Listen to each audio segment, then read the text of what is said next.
vouch.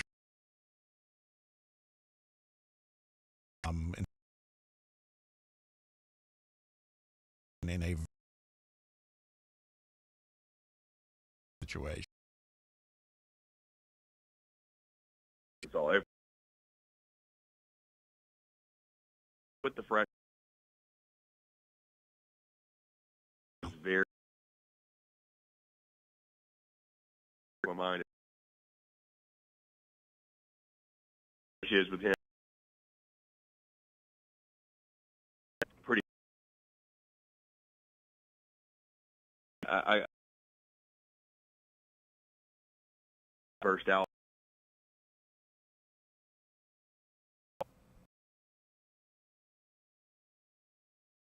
Yeah, the bleed, but they bleed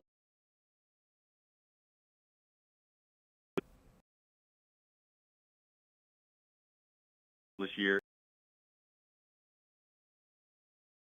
But factor.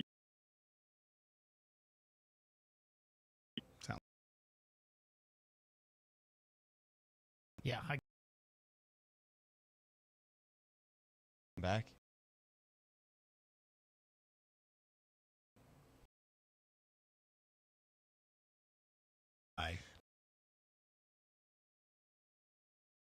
If Yeah. Tennessee single day, but we're not. Feel that We do got to.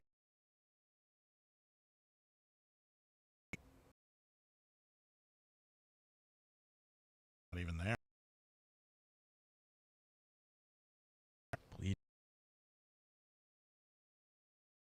Like that.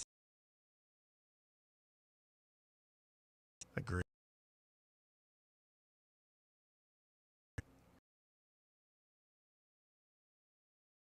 And then we'll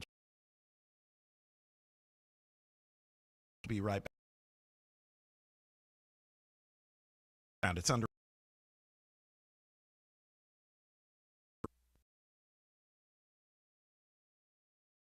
Store.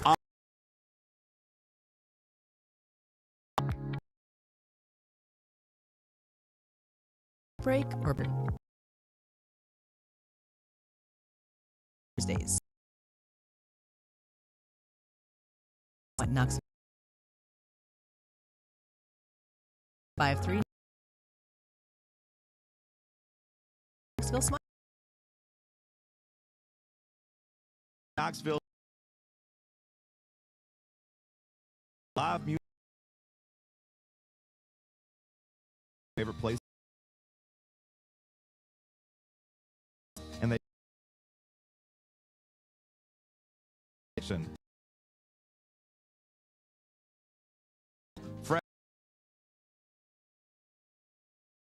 happy hour tap to people every in sports topic.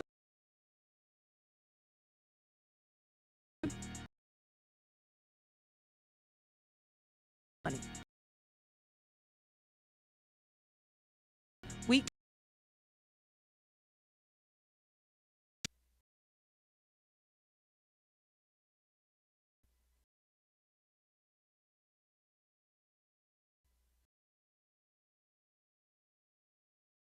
party week to week.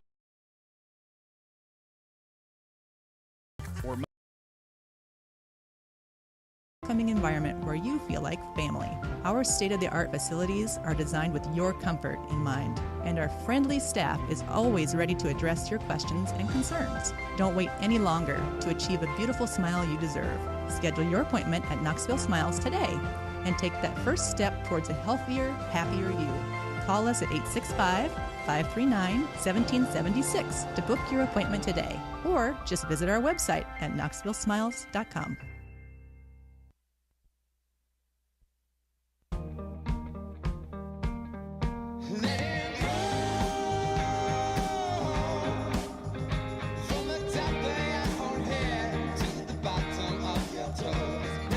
Welcome back. We're going to continue our conversation with Chris Phillips with SEC Unfiltered. Chris, I think that last one was on our end, so apologies for that. I think we lost total internet, et cetera, and the phones are tied to that, so it just kind of all went wonky. So our bad there. And so, being honest, I can't even recall where we were in terms – we were talking about LSU, and Sam and I were both struck by the mantra that you said that they talk about, which is bleed but don't die, which is pretty badass. But that's kind of where we lost you at that point. Bob, I'm just glad to know I'm not the only one that has technical issues. So we're all in that boat together. No doubt. It's become kind of a staple with our kind of a trademark with our show. So all good. But no, yeah, again, it's just the resiliency of that LSU club. You know, again, they always say bleed but don't die. Better together, I think, is another thing. So it's really, really cool. I mean, it's a group that obviously tons of talent. I mean, especially when you talk about the 1-2 punch, Anderson and Ianson. Bear Jones is a big-time dude. Derek Curiel is probably going to be a big leaguer someday. But it's just a lot of guys that, you know, I think just when you have a culture like an LSU has, Tennessee's got this now, so many others where it's just there is a can't-lose mentality. There's a belief that you're supposed to win. It just shows up in big moments. And, again, I thought that was the difference. You know, I question if Arkansas could avoid that, you know, getting into a moment they were too familiar with and falling short, and it's exactly what happened.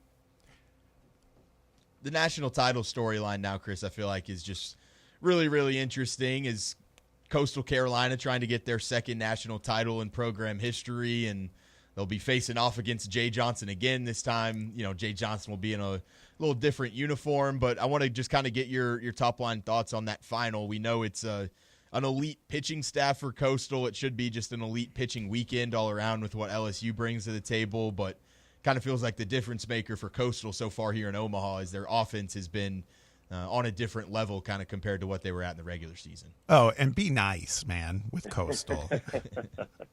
You know, it's funny, man. Like, obviously, I think most have seen some of the interactions I've had with Coastal Carolina over the last few weeks.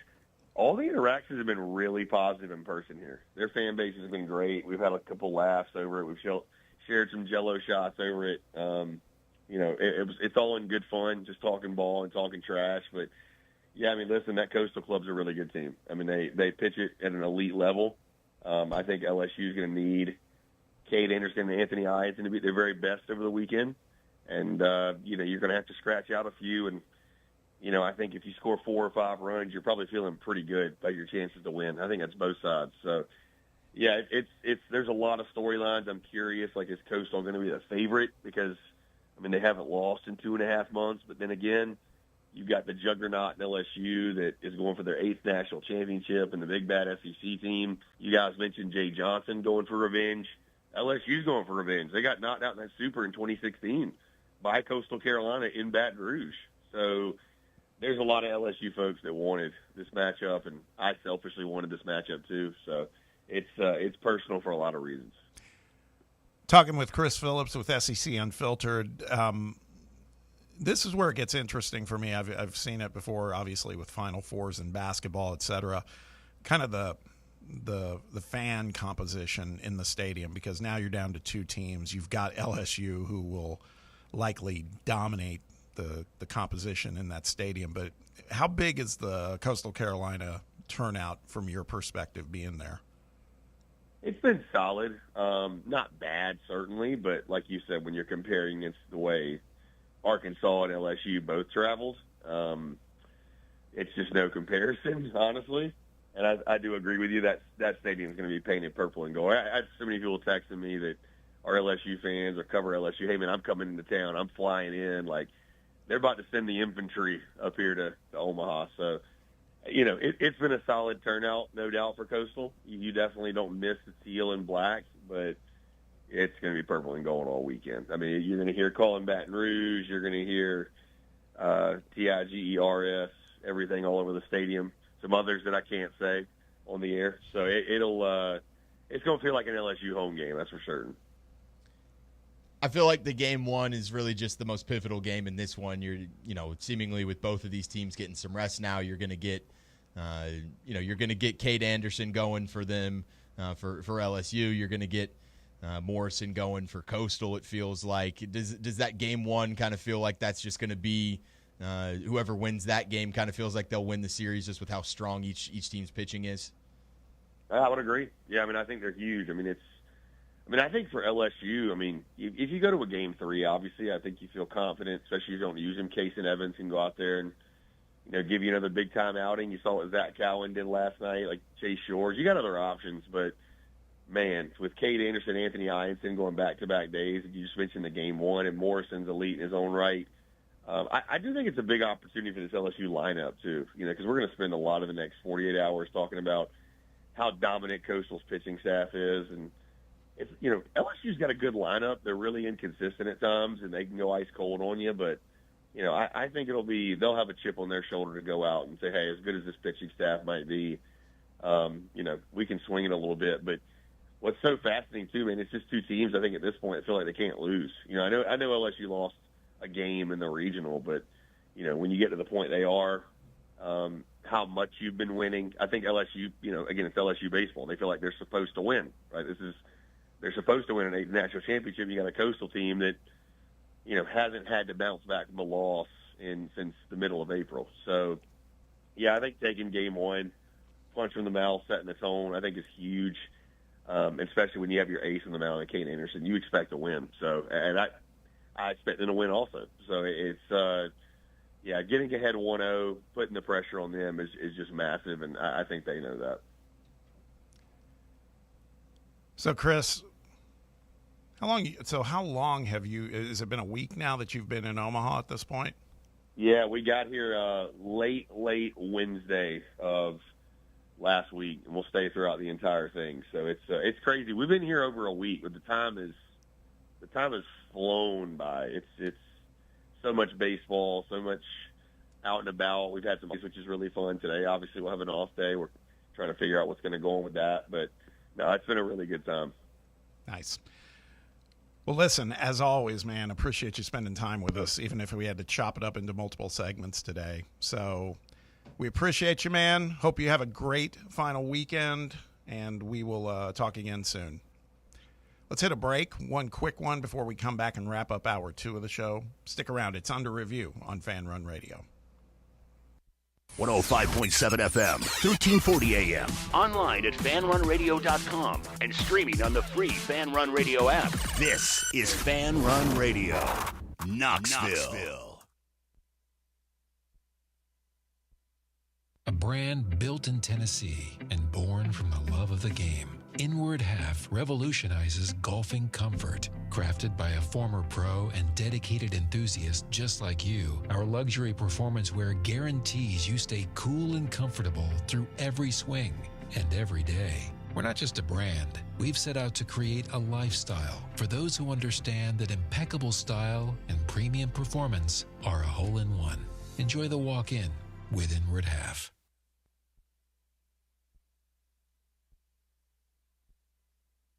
When it's past high noon, it's time for a vodka soda made with a vodka you actually heard of. I'm talking White Claw vodka soda made with White Claw premium vodka. JB Smooth only drinks vodka soda made with the world's smoothest vodka. And you can too. Pick you up a bottle of the Triple Wave filtered vodka that's been distilled 5 times. White Claw premium vodka comes in 4 flavors: black cherry, mango, pineapple, and just vodka. You haven't had vodka like this. No one has. White Claw premium vodka. Please drink responsibly.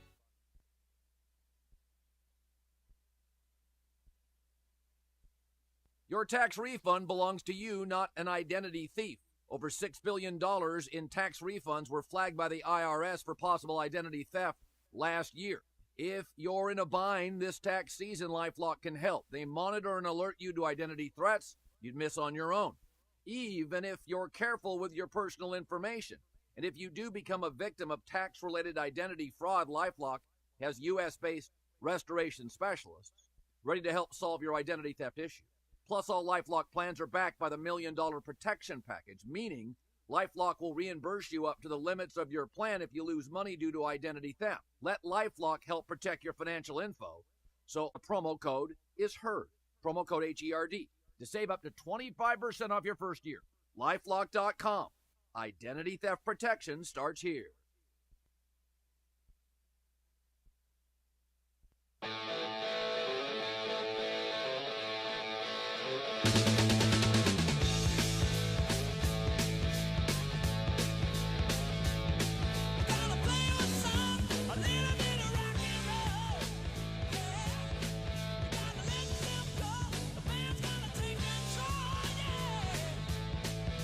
Welcome back. Final segment, hour 2. Got a quick one for you here that I found interesting and wanted to talk about. It's from our friends at Bleacher Report, where they identified 5 underrated rookies who can make a big impact on the 2025 NFL season. And there's some reasons why I find this one interesting, and you'll find that out here in just a moment.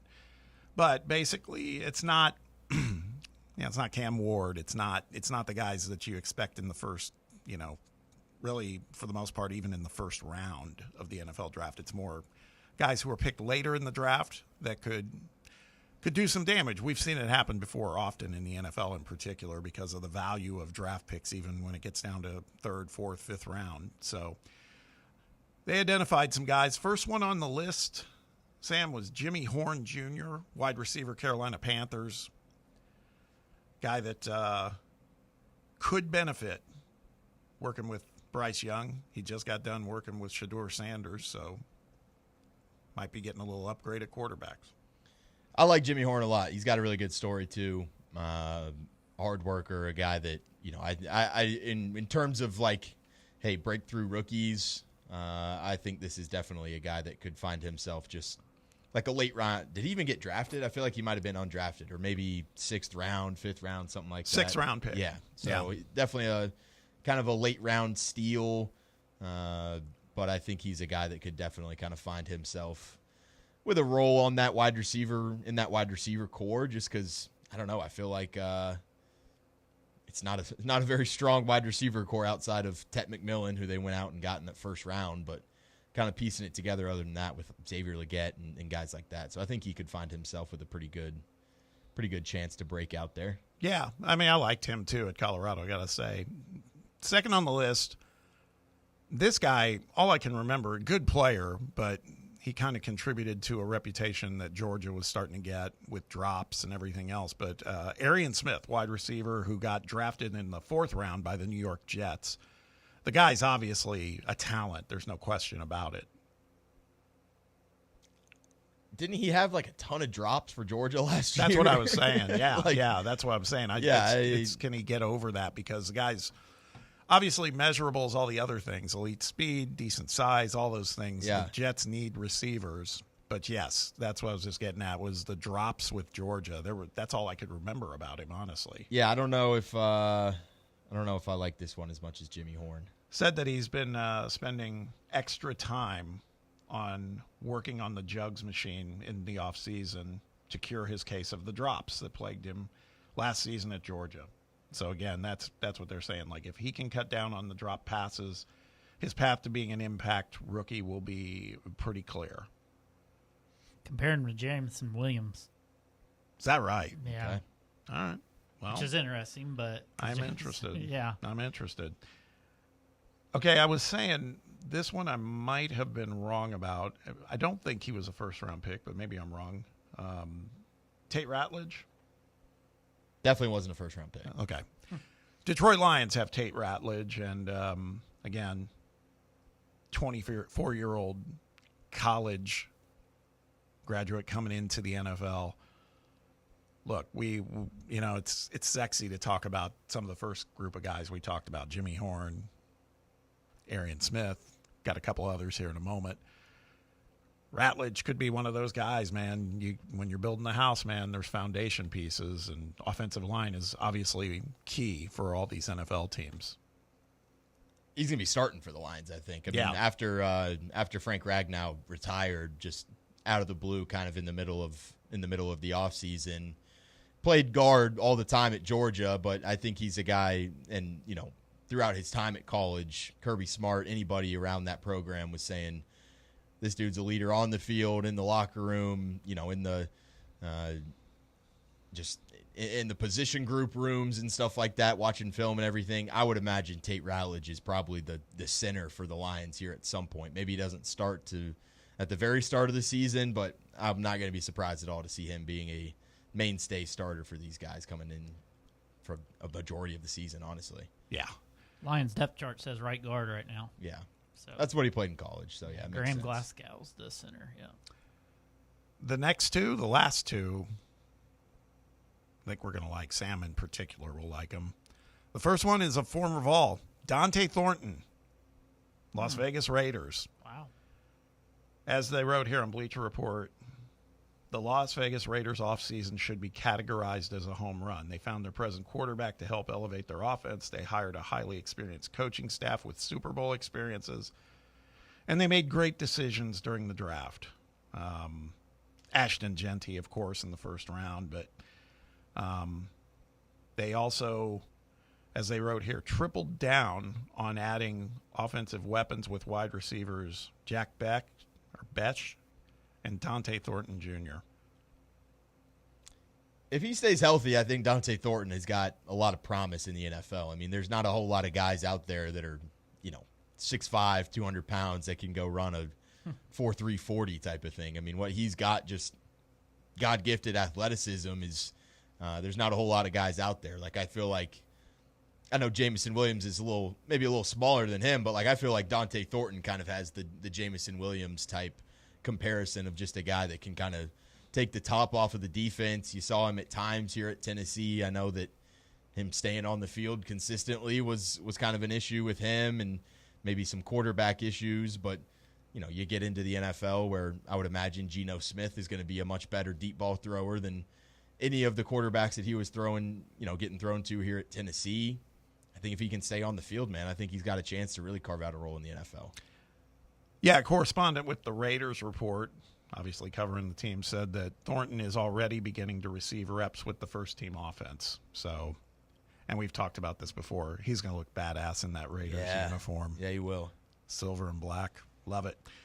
This last one, Brett and I are probably like, it's fine, whatever. But this will make Sam happy. The fifth one on the list, Elik Iamanor with the Titans. This guy's getting a lot of love, and I'm not saying it sounds like it's well-deserved. We saw him before when he played with Stanford. We saw how giddy you were, Easton Freeze was, with the Titans getting him.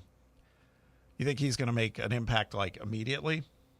Yeah. No, I mean, I think he'll end up being a receiver that they're really relying on this year. I mean, I think it's going to be – I'm not going to sit here and say that Tyler Lockett's going to have just some massive resurgence. I think he'll be a key piece for this wide receiver room. But if the Titans offense kind of wants to go to the places where they want to, Calvin Ridley's obviously going to be that number one guy. But I think a guy like Elik Iamanor, who's going to come in and kind of hopefully take over that kind of wide receiver 2 spot.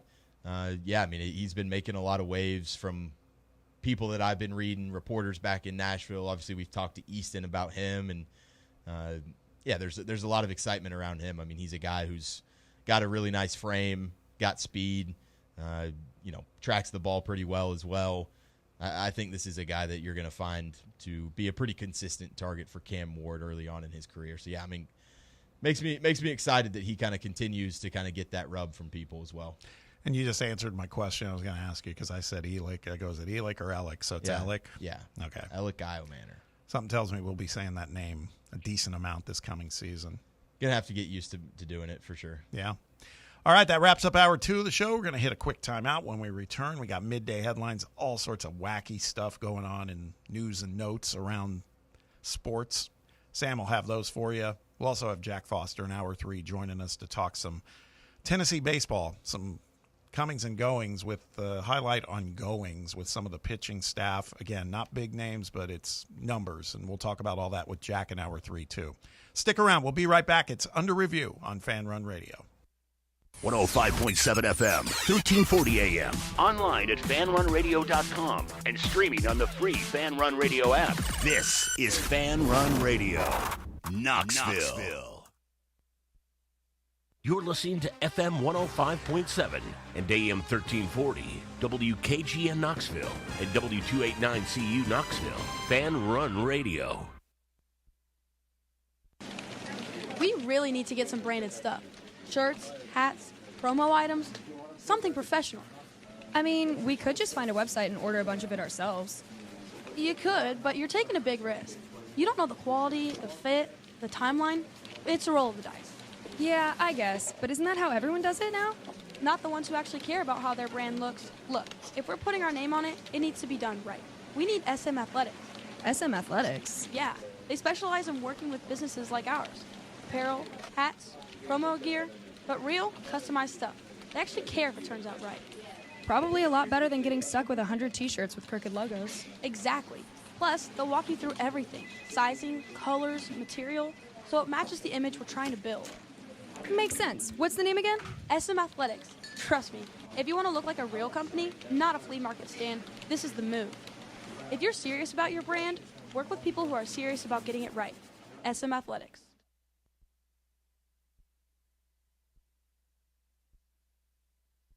Hey, Pack Rat. Yeah, you. Are you moving cross country and you just don't know who to call? Call us right now. Listen, you've probably seen one of our containers in your neighborhood, but did you know that we can help you move anywhere in the United States? It's real simple. We'll drop a container off at the location you tell us to bring it to. You pack up your valuable possessions at your leisure. They stay safe right in your home. And when you're ready, call us. We'll come and pick up the container and give you a scheduled date of when your furniture and the other possessions will be at your new home. So if you're moving across country or across town, be a Pack Rat. Join the Pack Rat family. Call Pack Rat right now for your free quote. See y'all later, Pack Rats. Call 800-965-1298.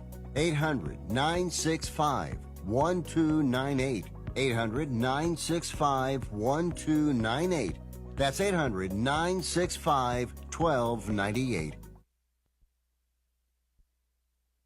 Are you ready to show off that confident, radiant smile you've always dreamed of? Well, here at Knoxville Smiles, we're ready to turn your dream into a reality. At Knoxville Smiles, we're more than just a dental practice. We're your partners in achieving optimum oral health. From routine cleanings and checkups to advanced cosmetics and restorative procedures, we offer a wide range of services in an environment that makes every visit a positive and comfortable experience. At Knoxville Smiles, it's about more than just treatments. We're focused on creating a welcoming environment where you feel like family. Our state-of-the-art facilities are designed with your comfort in mind, and our friendly staff is always ready to address your questions and concerns. Don't wait any longer to achieve a beautiful smile you deserve. Schedule your appointment at Knoxville Smiles today and take that first step towards a healthier, happier you. Call us at 865-539-1776 to book your appointment today, or just visit our website at knoxvillesmiles.com.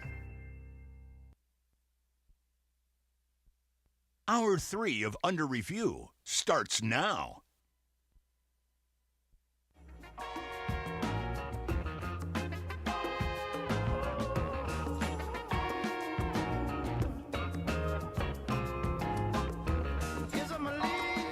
Welcome back to the White Claw Hard Seltzer studios of Fox Sports Knoxville Fan Run Radio. It's Under Review.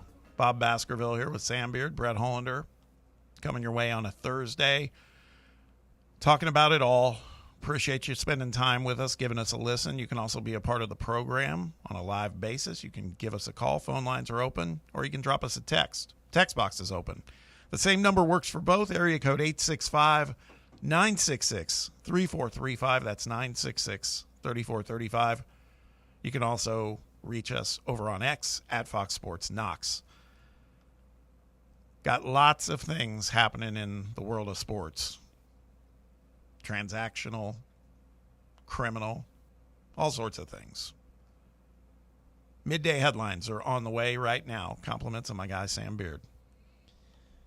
Big day to sell a sports team yesterday as the Los Angeles Lakers made big waves. The Buss family entering an agreement to sell their majority ownership stake of the Los Angeles Lakers to Mark Walter, who is the CEO and chairman of diversified holding company TWG Global, according to Shams. Jeannie Buss will continue to serve in her role as governor of the Lakers after the sale. Highly doubt that. Feel like this is just Mark Cuban all over again. We saw him sell his majority stake in the Mavericks, and he doesn't necessarily have a big say in a lot of the moves that are getting made over there, obviously, after the Luka sale. But highest price ever paid for a sports franchise. Mark Walter is acquiring this majority stake at a $10 billion valuation. Now has ownership stakes in the Lakers, Dodgers, the Los Angeles Sparks of the WNBA, Chelsea, and the Cadillac Formula One team. This guy's living life right. I was going to say, nice to be a billionaire, right? Yeah. $10 billion. Do you think we'll ever top that in terms of a sale of a professional team? I don't think so, honestly. I feel like the Lakers are pretty much the biggest brand you can get. Dallas Cowboys may want to have a word. Maybe, yeah. But that's about it. You're right. Will that ever leave the family, though? I don't know. You know, like I don't know if we'll get like an outside guy coming in.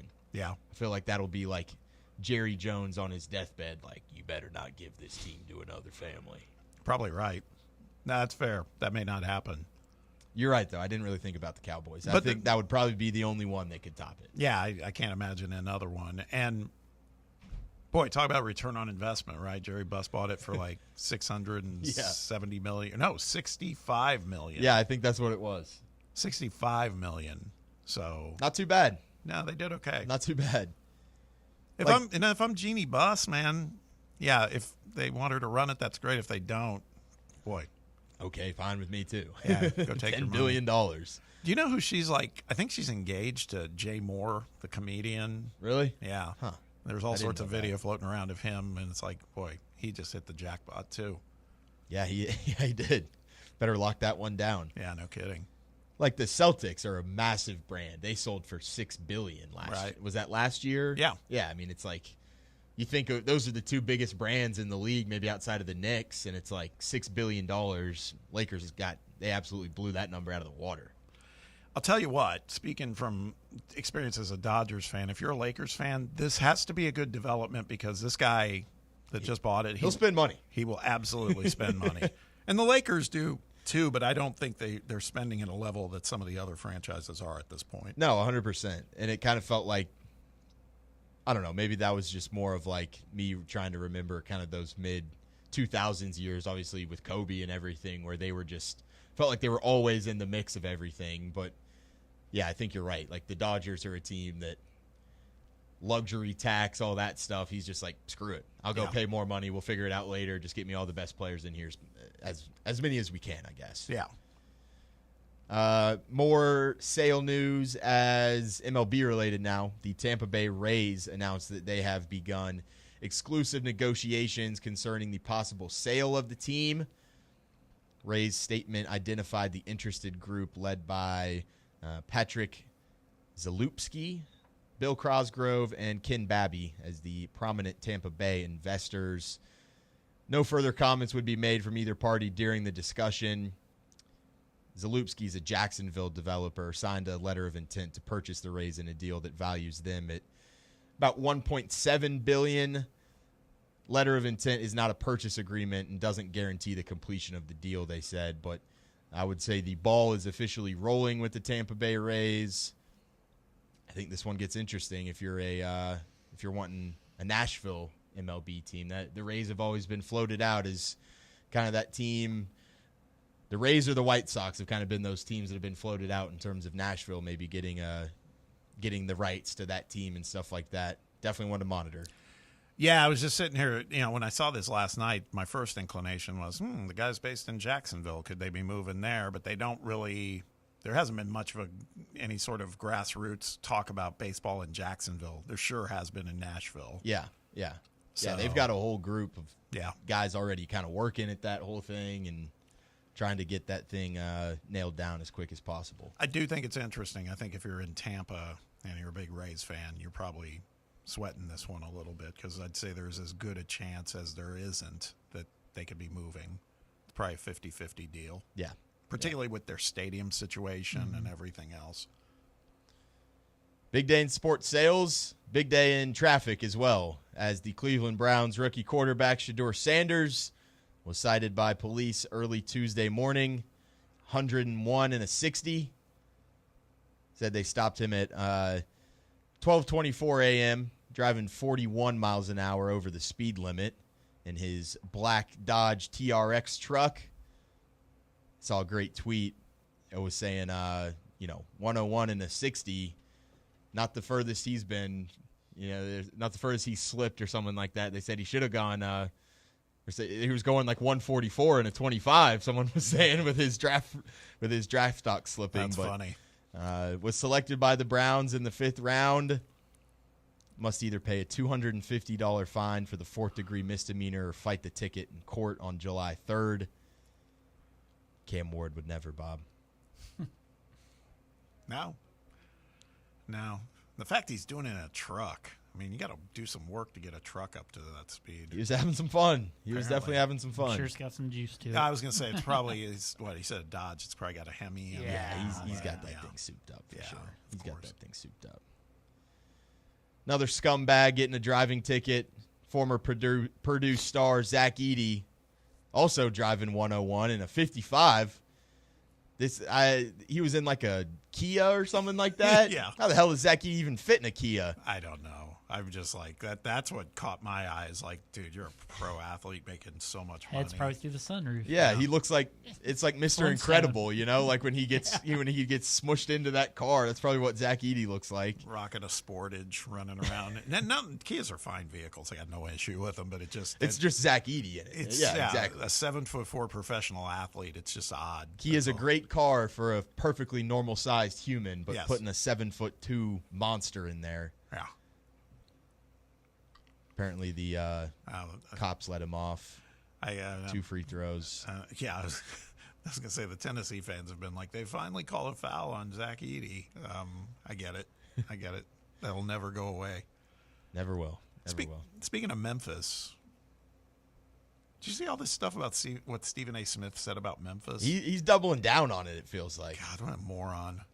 And then you got you had Bill Simmons. I don't know if you saw him, but he was like, I loved my time in Memphis. He's like, when we went there to cover a series, I was walking down Beale Street with my chest poked out. He's like, I felt perfectly fine. Yeah, he was smart. He ended up pulling, I think, Chris Vernon on from Memphis. Yeah, Vernon was pretty upset. He's Yeah. like, we know. He's like, I know this is the stereotype with the city. He's like, we've been working pretty hard at it. I also think it's pretty unfair. Like, he cited all of like the former great Grizzlies players that still live in Memphis. He's like, Mike Miller still lives here. Randolph still lives here.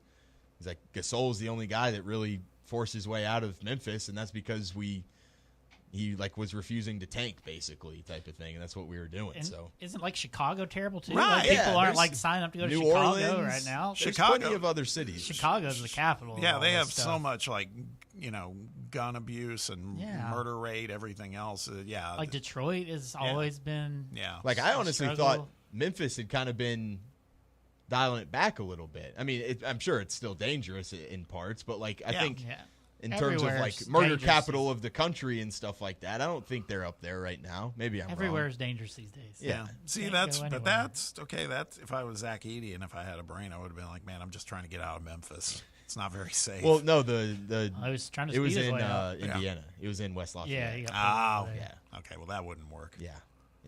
Guess you don't have to ID him. He just wants to get out of that town. Yeah, that's it. Rough news for the Preds. Pretty concerning stuff here as Captain Roman Josi diagnosed with POTS towards the end of 2024's 2025 season. So postural tachycardia syndrome. He's been undergoing treatment since the diagnosis. Said he's progressing well, but definitely is a scary injury. I mean, it's said that this was diagnosed after he had a really bad concussion. Symptoms often include dizziness or fainting due to a lack of blood flowing to the brain when a person stands from a lying down or seated position. So definitely not something that you want to mess with. Said that a regular symptom of POTS also is an accelerated heartbeat, which could increase by 30 beats per minute or exceed 120 beats per minute within 10 minutes of standing. So that doesn't sound good for just a normal person. Then you factor in, hey, you're going to have to go be an elite athlete and go skate with NHL players on the ice for 20, 30 minutes a night. Definitely not something that you want to mess around with. So captain of your team, probably your best player on your team in the last, ever since he's been in Nashville. He's cemented himself as a Nashville great. So you hope he can find himself on the better side of this diagnosis, but definitely some scary stuff coming out of Nashville with Roman Josi. I feel like that's almost like getting more and more prevalent these days. Like I feel like I've heard a lot of people having POTS, or maybe it's just there have been some more athletes that have had it, and people are like, "Oh yeah, I have that too." I'm not sure. I haven't heard of it, although I've heard of things like, maybe I just haven't heard of it as that acronym. Yeah, you're right, though. There's a lot of like heart-related stuff and all that. Ace Bailey is trying to destroy his draft stock as he has canceled a workout with the 76ers. Projected top 10 pick, canceled his scheduled visit with them. They said they haven't ruled out drafting him yet, so that'll be kind of funny if he just says, no, I don't want to work out with you, but then they draft him anyways. I feel like he's been on the losing end of NBA media pretty much ever since the end of the season. He was thought to be like this mammoth of a man who had this crazy wingspan and was super tall, and it turns out he's 6'7", just like a lot of people in this draft. He's not a 6'11" freak who's drawing these comparisons to like Kevin Durant and Giannis and stuff like that. He's just a 6'7" wing who is very talented, but I feel like if your height that had been inflated by about 3 to 4 inches in college, I feel like you would want to maybe go out there and do these workouts with these NBA teams and say, no, I'm still this elite player. Just because I'm a little bit shorter without shoes on doesn't mean that I'm not worthy of being drafted this high. But it seems like he's just kind of doubling down. He's short, and he doesn't want to work out. It's so weird. I don't know if I'd draft him. I think he'd be off my board. No, I held this kid in such reverence. I was like, man, just another guy that's coming out. Like, I was going all in, like doing the whole kind of Kevin Durant-ish, just, can shoot from the outside long, apparently not that long. And now this stuff, I think that's a red flag for sure. Yeah.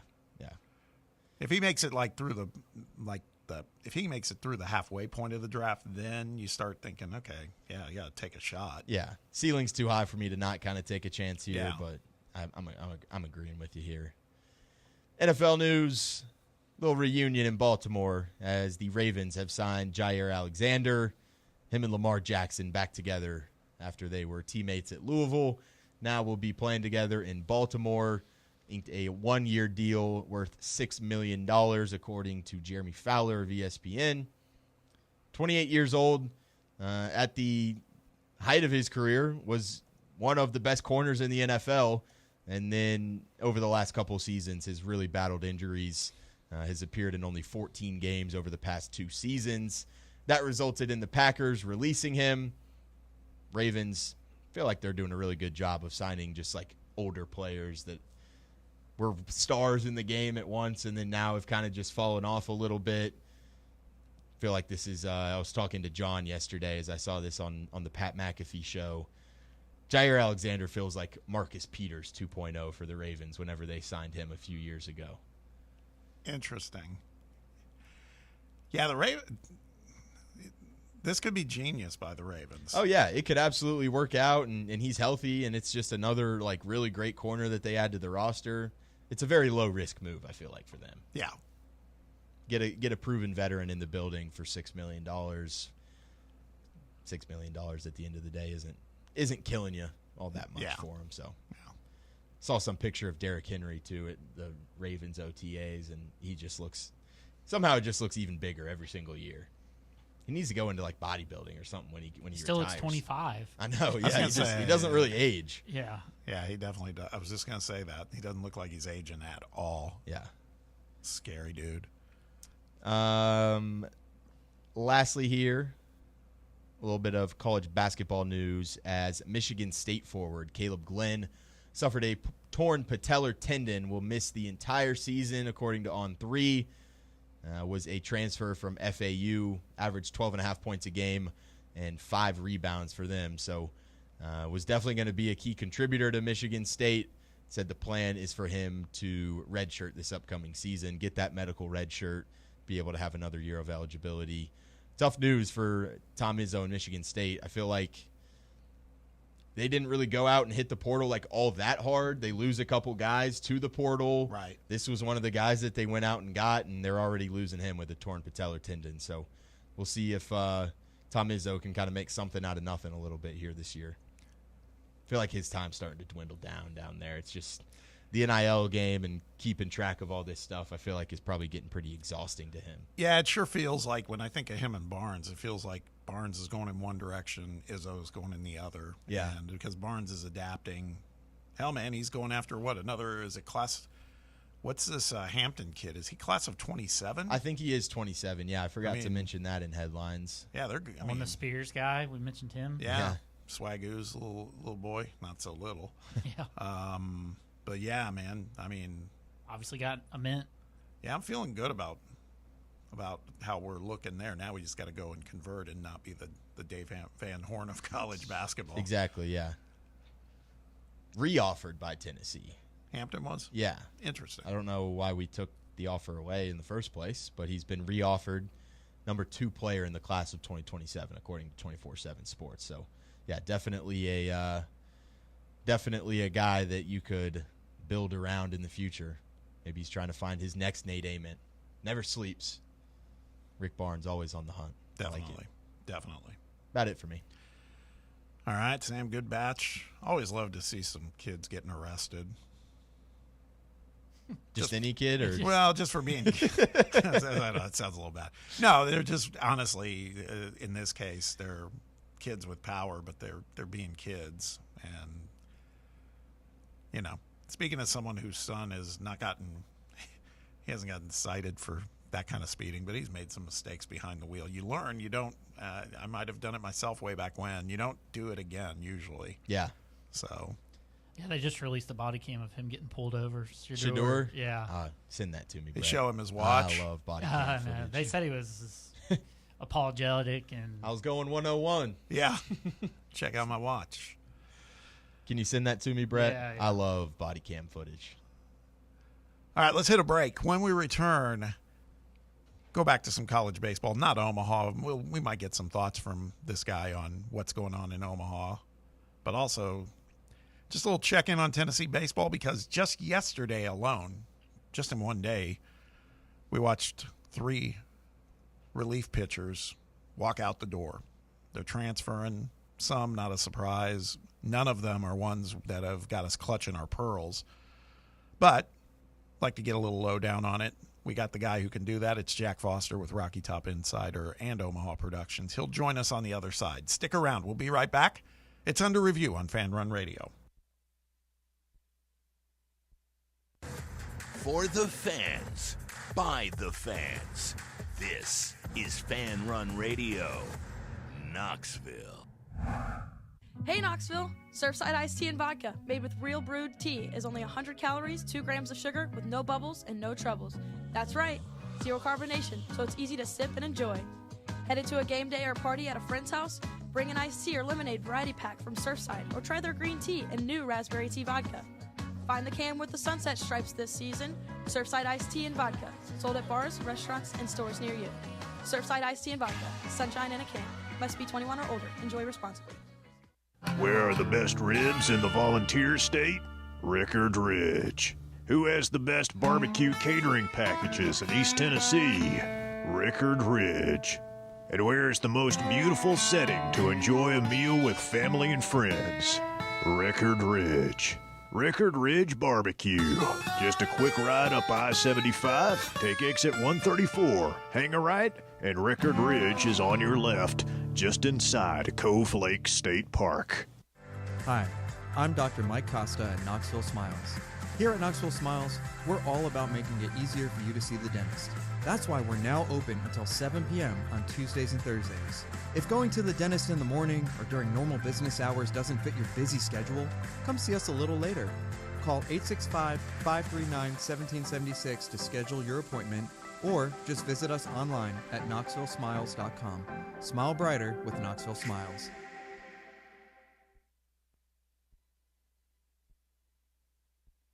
This is Coach Josh Heupel. In football and life, you need a solid defense to protect what matters most. That's where Farm Bureau Insurance of Tennessee comes in. Score peace of mind with Farm Bureau Insurance, the official insurance of the Vols.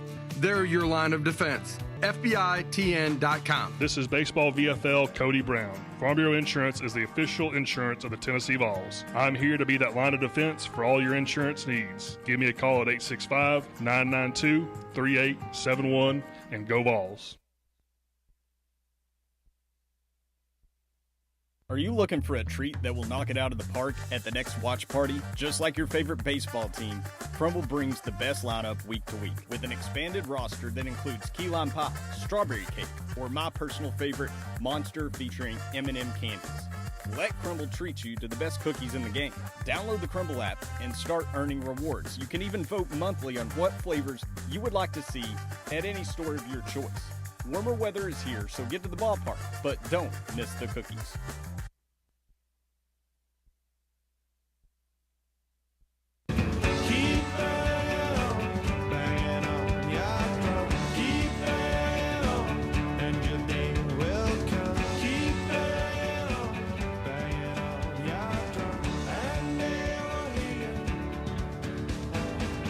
Welcome back. We've talked a lot of college baseball today, but mostly it's been about what's going on in Omaha. Some activity with the Tennessee baseball roster yesterday, mostly in the pitching room. Some players exited the program. Some of them I don't find too surprising, but still just kind of curious what a perspective is from someone who covers the team on the regular. This is a guy who does it. We enjoy having him on each week. Friend of the show, good all-around dude, Jack Foster with Rocky Top Insider and Omaha Productions. Jack, appreciate the time, man. How are you? I'm doing great, Bob. It's a great Thursday here in Knoxville, so doing well. Now we're a couple weeks into the off season, and watched that banger of a game last night between LSU and Arkansas. So I'm sure you guys have been talking about that. But how are you doing? Yeah, we're good, and I do want to take one more minute or two to kind of get your thoughts, because we've talked about it. I mean, I went so far as to kind of maybe hate watch a little bit some of the post game stuff that Arkansas was doing last night on X, and they were somber, and we would be too. I mean, I totally get that, and of course the fans on some super chats were just totally bashing Van Horn, and I just don't think a lot of that's on him, other than it's just kind of a curse. There were some decisions that were made that were a little questionable, like not walking Jared Jones and putting a freshman reliever out there in the crunchiest of times. But I just wanted to get your take on the game. I mean, for us, we were kind of like, I cannot believe we're watching this. Yeah, no, I was thinking the same there in the ninth. Arkansas does what it needs to do, and it was electric what they were able to do in the top of the ninth. And then, my goodness, what a complete collapse. And specifically, the two plays. Really, the one I always keep coming back to is the Vahihua Aloy play. Not turning two there, man. That's an easy 6-4-3. I know things could have happened, but that to me ends the game, and it's just a horrible mistake for the SEC Player of the Year to go to third there. The Davalon thing in left field, I don't put as much on that as I do the Aloy play, but what a crazy game. And you mentioned the hate watching. I've been curious about this. It feels like most Tennessee fans were rooting against Arkansas, and I know Arkansas is a bigger baseball rival. You have Tony saying, all this, their fans are a little more annoying, I guess. But if LSU wins the national championship, I think you have to acknowledge them as the best team this decade in college baseball. And as of right now, that is definitely Tennessee, I think, because all the natties, it's even at one, whoever has won. But if LSU wins a second, I think you got to say LSU is the best team of the 2020. So I'm like, maybe Tennessee fans should have been rooting for Arkansas to keep that, but I also get that Arkansas is very annoying. So I was wondering, like, if what the correct team to root for would have been for most Tennessee fans. We were all LSU. Yeah. You see what I'm saying, though, right? I absolutely do, Jack. What's the key now for Coastal to go get a victory so we can keep that slate clean for our Vols? Continue doing what they've done since April 22nd, right? I mean, 26 straight wins. They got two great pitchers, a great contact hitting team, which is good for that ballpark, of course. And watching Scott Van Pelt, SportsCenter, after Arkansas LSU last night, you know, Coastal's winning streak entering the College World Series Final Series is the best of all time. And like 2, 3, 4, 5, and 6, I think 5 and 6 were tied, of the next best, you know, next longest winning streak entering that final series. Every team won the title. So, hey, if Coastal continues that trend of having an elite winning streak going into that final series, then they'll emerge victorious. But it's going to be a tall task because LSU has some arms too, and of course saw how dangerous the offense is. Yeah, two quick things, and then we can get into other questions. But you're right. One of the things we talked about earlier, I don't know if you saw this stat, but Coastal, I just don't see Coastal being capable of an Arkansas-like meltdown. They are 43-0 this season in games where they've led after the sixth inning.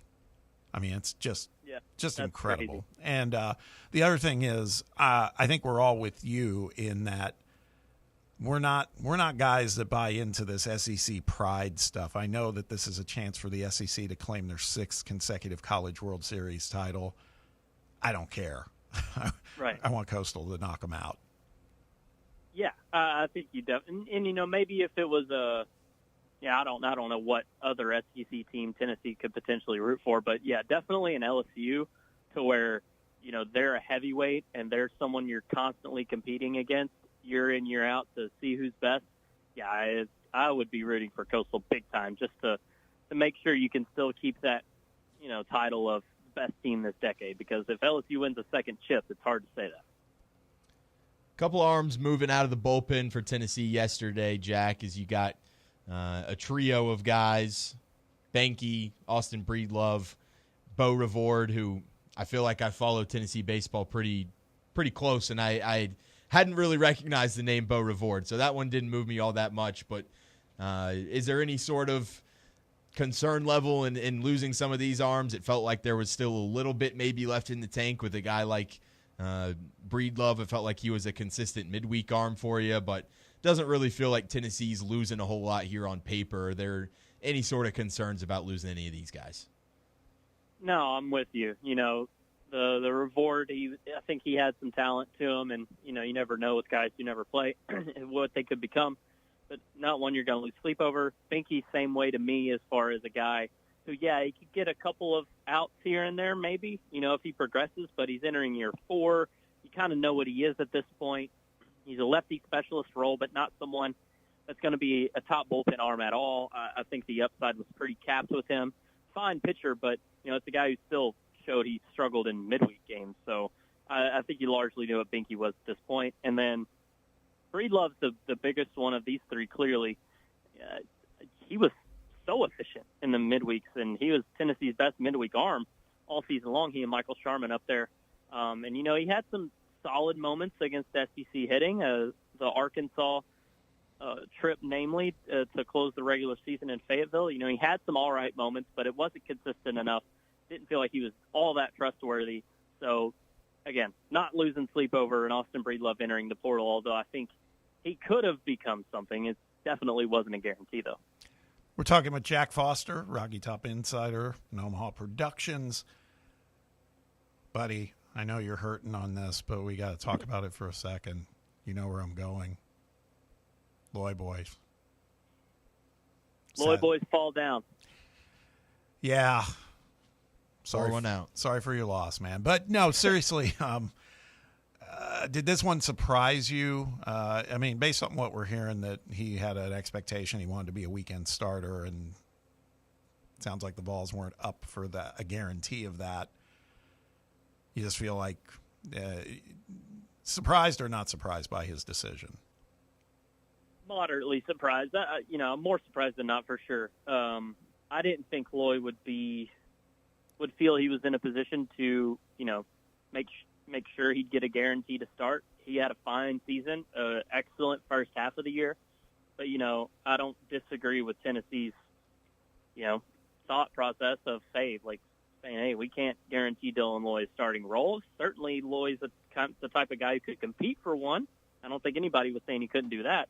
To guarantee him would feel a little overboard. I was just surprised Loy had that mentality of saying, hey, I need to start or I'm gone. He's a local kid, so that surprises me more than anything. But, this, just looking at it from Tennessee perspective, it is a loss. I think we were all expecting Dylan Loy to be among the top bullpen arms next year, no matter what.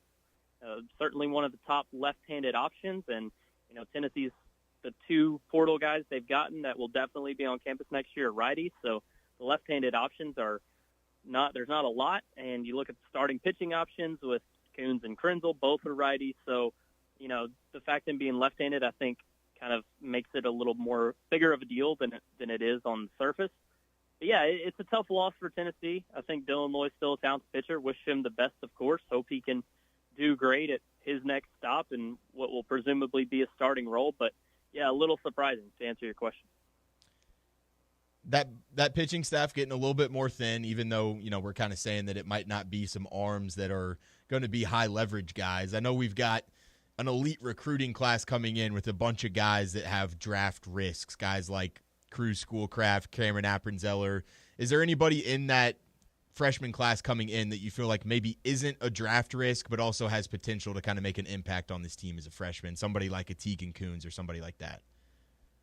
I haven't studied it all too much. Okay. That's more of a fall thing where you look at and see which guys kind of impress more. You can look down the recruiting rankings all you want, but when it comes to freshman class, the fall is a telltale more than anything. I will mention one name, though, who Tennessee fans haven't seen throw, Anson Seibert, or Seibert, I believe is actually how it's pronounced. He was one of Tennessee's top recruits last year as a true freshman, gets injured, misses the whole season.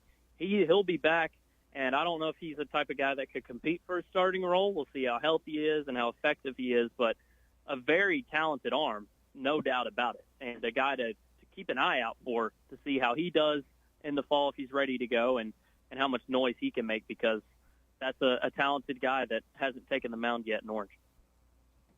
One of the things that I noticed last night, we talked for a moment about it earlier in the show, but I wanted to get your take, and this is still staying with baseball. We had a couple visits from some guys last week, Landon Mack, Aiden Robbins. Robbins was kind of an exciting one for me just because I feel like we've got some work to do to get that outfield squared away. And just looking at his metrics, everything else, again, kind of had me excited. But then we get news that he is going to another school in the SEC, the Texas Longhorns, who apparently must have stroked a pretty big check. Anyway, do you consider that one a significant setback or not? Just given some of the things Sam was just talking about and you addressed in terms of the pitching staff, that's a priority to be sure. But getting somebody who was going to be an everyday player like that, I think it still is a priority. Do you think that's one? How would you rate that if you were grading it as a setback? How high would you grade it? Yeah, I'm not going to grade it a huge setback. He's a very solid player and would have filled a need for Tennessee, but I don't think he's just would have been one of Tennessee's best players next year. No, just a plug-and-play, top-of-the-order type of guy. It's a loss, but I think Tennessee just ultimately kind of chose to go in a different direction. At least that's the reports you hear. And, I'm not viewing that as a big loss. I still trust this coaching staff big time in the portal. And, look, Garrett Wright committed from Bowling Green. He's a great contact hitter, 20 doubles last year. I'm very excited about that land for Tennessee. And he's a versatile dude, can play behind the plate, a catcher, can play in the outfield. We'll see what shakes out at center field for Tennessee next year. Maybe Wright's an option there. But I think you look at Wright and Newstrom as two definite outfielders for Tennessee next season, assuming Lawless takes the reins at catcher, which is what I would project. So then you can kind of build around those two guys. I don't think anybody would be surprised if Tennessee still looks to the outfield as well to try and find a third starter. So I was just about to ask you about that catcher position. Do you feel like Cannon Peoples' time here at Tennessee has kind of come to an end? A guy that's either going to go to the draft or maybe just enter the transfer portal and go and find some other place. And then I guess part B to that, do you feel like Garrett Wright is a guy that could kind of split reps with Lawless, or do you think they view him a little bit more as a guy in the outfield? I would view Wright as more of an outfielder, but definitely not ruling out a possibility of him splitting reps with Lawless. Like talking about Cannon Peoples, I think he's gone. I guess it's not impossible for him to come back. It could happen, but I wouldn't predict that to happen. And I think Lawless is the top guy with Wright being more of an outfield role. I'm sorry, what was the first part of your question? It was just mainly that. Like, do you view Stone Lawless as kind of that guy to kind of take over that spot, or do you feel like Garrett Wright will kind of make that a competition with him? Yeah, I think Stone's got to be the guy, right? I mean, this is someone that Tony Vitello has said numerous times over the last 2 years, one of the best teammates on the roster. I think Vitello even said towards the end of the season that, hey, Stone, he's been up for teammate of the year back-to-back years now. They heavily requested him travel to Omaha 2 years ago, even though he was just a bullpen catcher pretty much. So I think, if Lawless is going to be what has kind of been said about him as a guy with some pop in his bat, he's a solid defensive player. You've seen the flashes.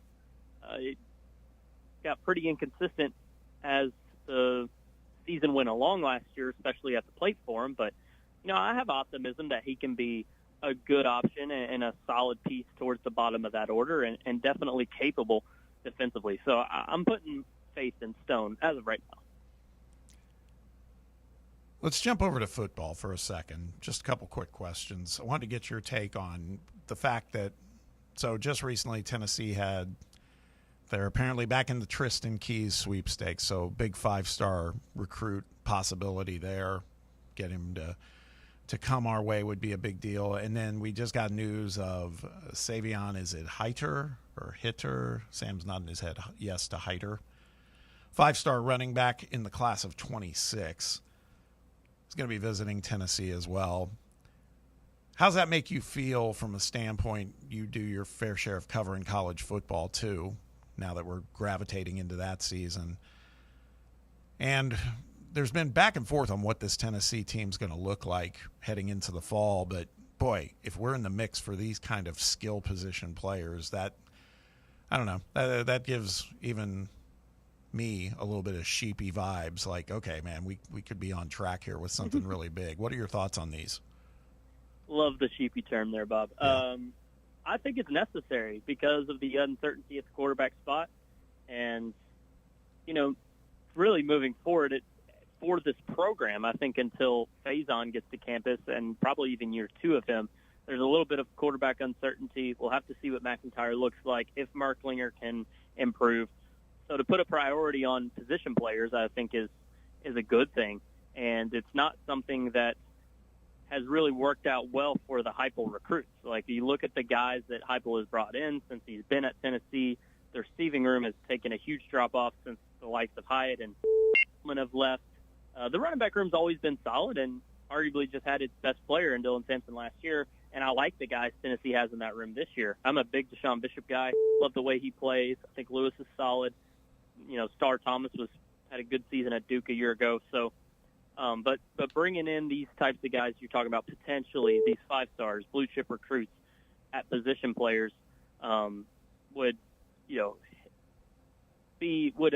lessen the stress a little bit, or lessen the worry for the quarterback spot in the near future. I think in these next couple of years of uncertainty, and we'll see what Mike Matthews looks like. But that wide receiver room right now, man, I am not high on it at all. I don't think Tennessee's passing game is going to be that good this year, and hope I'm wrong.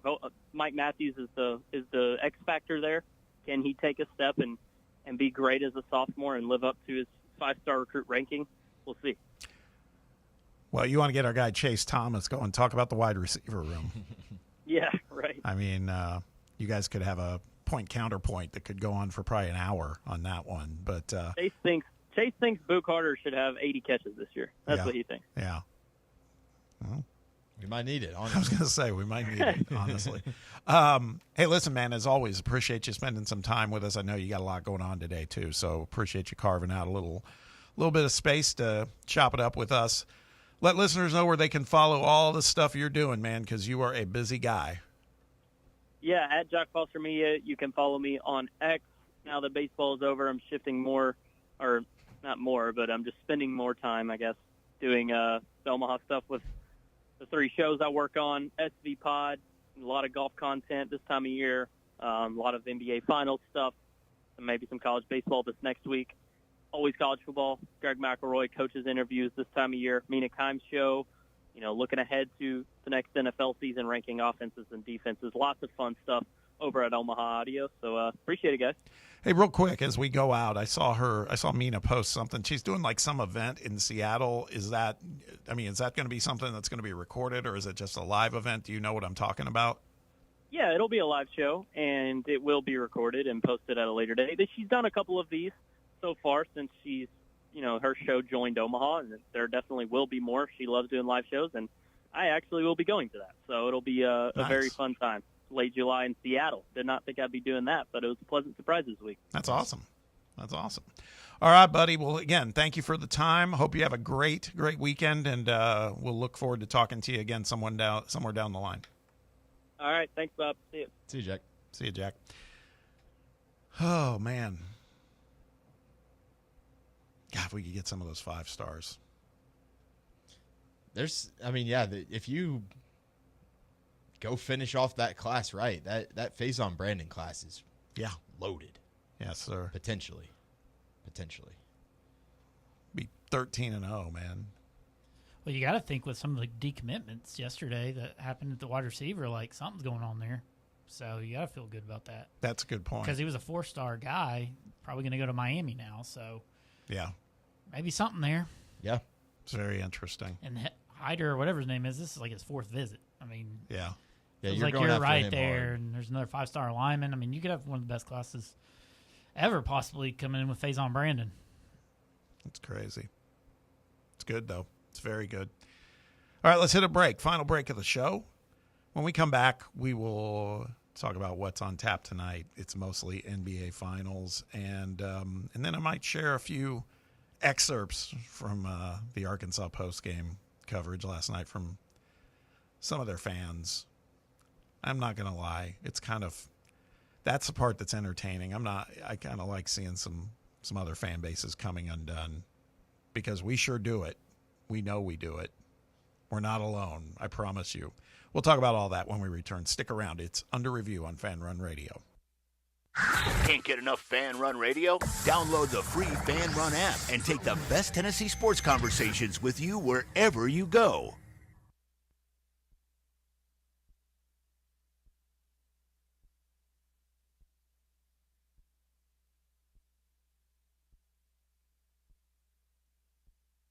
White Claw is taking hard seltzer to new heights with White Claw Surge. At 8% alcohol, White Claw Surge is a stronger wave of refreshment that doesn't compromise on taste. Available in 4 bold waves of flavor like ripe blackberry, citrusy blood orange, zesty natural lime, and tart cranberry.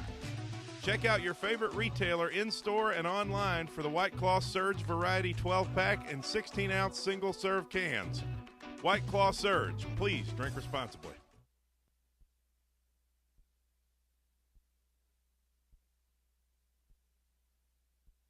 This is Coach Josh Heupel. In football and life, you need a solid defense to protect what matters most. That's where Farm Bureau Insurance of Tennessee comes in. Score peace of mind with Farm Bureau Insurance, the official insurance of the Vols. They're your line of defense. FBITN.com. This is Baseball VFL Cody Brown. Farm Bureau Insurance is the official insurance of the Tennessee Vols. I'm here to be that line of defense for all your insurance needs. Give me a call at 865-992-3871 and go Vols.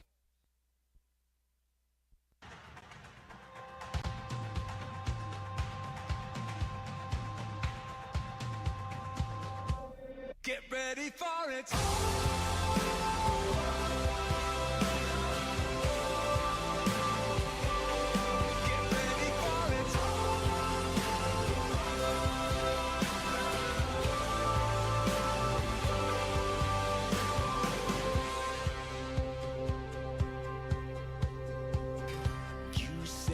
Welcome back. As we wrap things up, let's hop over to the phone lines real quick. We got a minute or two to hear from our guy, Roberto. Roberto, what is happening? Hey, Bob, can you hear me okay? Yes, sir. So, I just wanted to jump on for an ever so quick second and say, Omaha Hogs. Wow. How do you choke like that? It is a tradition unlike any other, gentlemen. Yeah, you're not wrong, man. I mean, like we've said earlier in the show, it's almost like I could not believe what I was seeing, honestly. Even when I woke up this morning, I was like, man, that happened. That was unreal. Yeah. I mean, so I really did not want Arkansas to win it. And then when Zach Root started doing his thing in that game against us, I was like, I really don't want these people to have any joy, maybe ever again, frankly. And when I saw that happen here, let me do one quick thing here, Bob. I'm going to switch over. There we go. This should be better. Can you hear me okay, Bob? Sure. Gotcha. Sorry, I had my headset on. So when I don't want anything good for these people. And I certainly didn't want them to get a foothold. They're kind of like Georgia in baseball, and that they are kind of a sleeping giant, even though they've been good.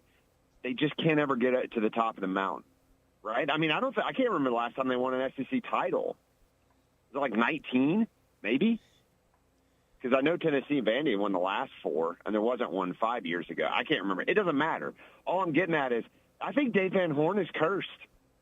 As a Cubs fan, I can identify that. I'm telling you, that man is cursed. And I think he's starting to think he is. No, I think you're right. I think you're right.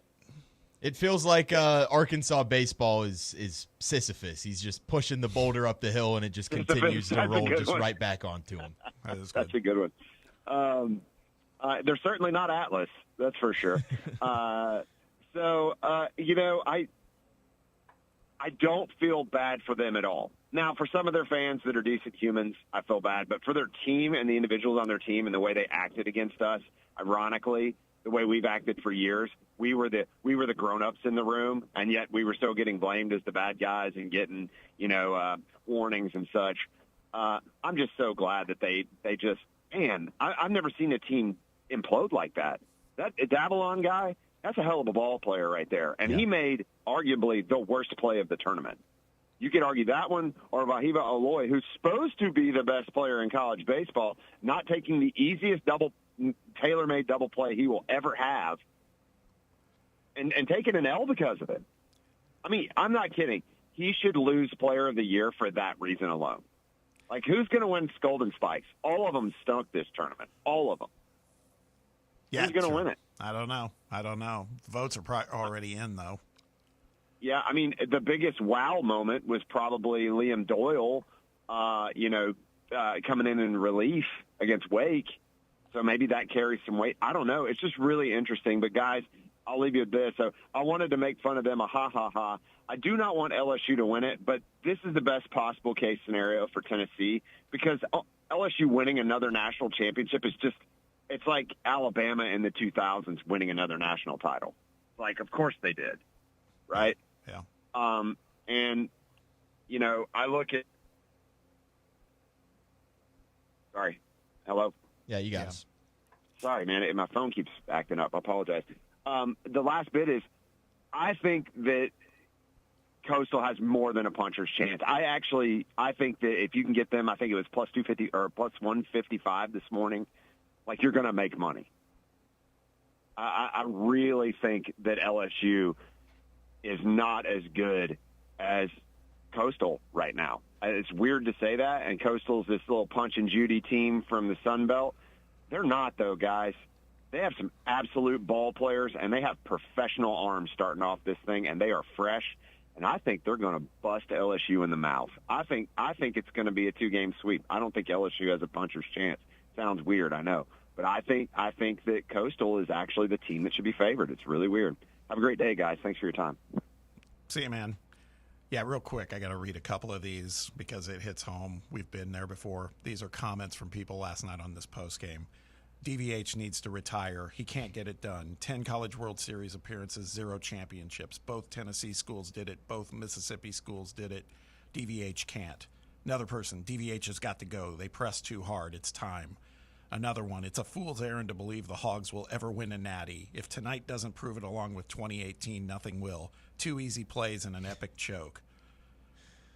Oh, God. And then today, this is the last one I'm going to hit, this was on the message boards today. Bring Vitello home. F. Van Horn, he's not winning the big game ever. He's too big of a P to fire. Nate, no hits in Omaha. Thompson and Hobbs is completely wasted. DVH is just thankful to be in the room. Bring Vitello home. At least he'll fight for it. He ain't coming. That's just a sample, man. Just a sample. Just a sample. Thoughts and prayers to Arkansas. Okay, as we wrap things up and say goodbye, Game 6 of the NBA Finals tonight, 8:30 p.m. on ABC. Oklahoma City, 6.5-point favorite. I guess I can't blame them for putting it that way. Tyrese Halliburton's status, game time decision. I think he's going to play, but their back's against the wall. Even if he's healthy, I think this game's going to be hard. Think this one can go to a Game 7, or you think the Pacers are out of gas, Sam? Close your ears, Bob. It's okay. I can take it. I think you guys are out of gas, unfortunately. I think you're out of gas. I'm kind of there. But I hope you put up a good fight. I hope you don't get blown out. I'm going to fight the good fight tonight, but yeah, I'm worried. I'm mostly worried about winning tonight and then going to Oklahoma City and getting torched in a Game 7. That would suck too. All right, boys. Good show today. Had a lot of challenges, but we worked through them. Good work. Sam, appreciate you. Brett, appreciate you. Good job. And you, the listener, appreciate you spending time with us as always. Keep it locked in on Fan Run Radio. The Chase is next with Chase Thomas, followed by The Drive. Sam, I think you're doing The Drive. That'll be good. Me too. And Brett. That's awesome. Double duty. And then the slate at 6 p.m. following that. In the meantime, have a great rest of your day. We will be back here tomorrow. See you then.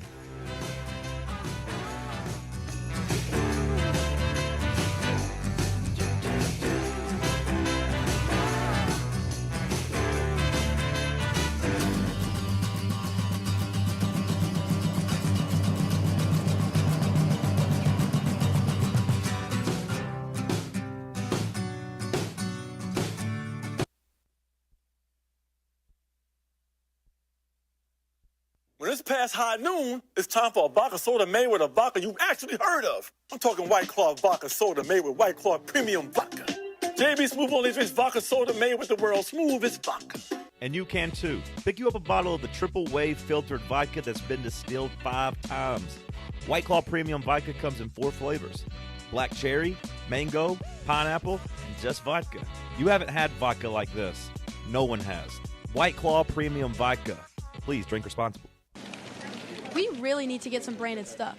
Shirts, hats, promo items, something professional. I mean, we could just find a website and order a bunch of it ourselves. You could, but you're taking a big risk.